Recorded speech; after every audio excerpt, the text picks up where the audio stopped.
काशीपुर गांवों के पास में हरिया नाम का एक किसान रहता था जिसके दो बेटी थी और साथ ही हरिया की पत्नी ललिता रहती थी। हरिया अपने खेत में काम करता और घर खर्चा उसी से चलाता था। ऐसे ही हंसी खुशी में कुछ दिन बीत गए और अब हरिया के दोनों बेटी भी बड़े बड़े हो गए थे और एक दिन ललिता, अब हमारे दोनों बेटी भी बड़े बड़े हो गए हैं। इनकी शादी के लिए हमको पैसा बचा के चलना पड़ेगा और हमको जल्द से जल्द पैसे जुटाना चाहिए। हाँ जी, आप सही बोल रहे हो। हमको अब पैसे जल्द से जल्द इंतजाम करना पड़ेगा। ललिता, पर आज कल के डेट में कोई हमारी मदद नहीं करेगा, सब कुछ हमको ही करना पड़ेगा। ललिता, तुम टेंशन मत लो, मैं इस बार की खेती में मैं खूब मेहनत करूँगा और मैं ज्यादा मुनाफा निकालने का प्रयास करूँगा। हाँ ठीक है जी। और हरिया अपने खेत पर बहुत ही मेहनत करता है। फिर वो अपने घर की ओर जाने लगता है और हरिया के दिमाग में बस एक ही ख्याल बार बार आता है कि क्या मेरा इस बार का खेती अच्छा होगा या नहीं। फिर हरिया अपने घर पहुंच जाता है। अरे बिमला, अब खाना निकाल दो, मैं जल्दी खाकर सो जाऊंगा और कल जल्दी ही अपने खेत पर काम करने चले जाऊंगा। फिर हरिया खाना खाकर जल्दी ही सो जाता है। पता नहीं इस बार की खेती कैसी होगी, भगवान ही जाने।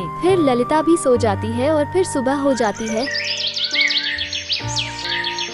हरिया उठता है और अपने खेत की ओर जाने लगता है और खूब मेहनत करता और वहाँ ललिता उठकर देखती है तो ललिता को हरिया नहीं दिखता। फिर वह हरिया के लिए खाना लेकर जाने लगती। फिर पहुँच जाती है और हरिया खाना खाने लगता है। अरे ललिता, आज का खाना तो मजा ही आ गया। अब तुम घर चले जाओ, मैं थोड़ा काम करके घर आता हूँ। ठीक है जी, मैं जा रही हूँ, जल्दी आ जाना। हाँ ललिता, ठीक है। फिर हरिया अपना काम करने लगता है। फिर शाम भी हो जाती है और हरिया अपने घर की ओर जाने लगता है। और आज हरिया खूब मेहनत किया था तो थोड़ा थक भी चुका था और हरिया घर पहुंच जाता है। अरे ललिता, आज तो मैं बहुत ही थक गया हूँ, आज मुझे नींद आ रही है। अरे जी, आगे आप खाना तो खा लो, फिर सो जाना। हाँ ठीक है, ले आओ। फिर हरिया खाना खाता है और फिर सो जाता है और फिर सुबह हो जाती है।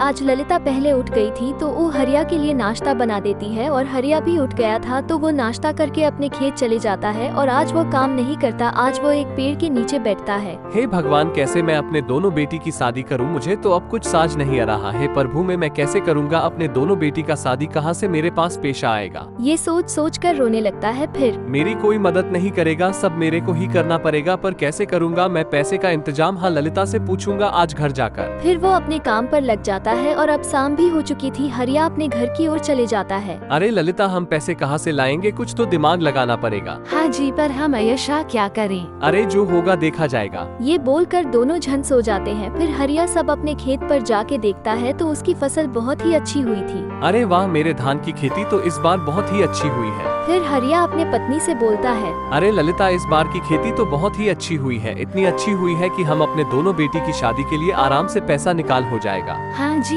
यह तो बहुत ही अच्छी बात है। हरिया के धान भी पक चुके थे। दोनों मियाँ बीवी धान कटाई करने चले जाते हैं और 2-3 दिन में पूरे धान काट लेते हैं और उसे जितना भी पैसा आता है उसे अपने दोनों बेटी की शादी कर देते हैं और हरिया और ललिता दोनों खुशी खुशी रहने लगते हैं।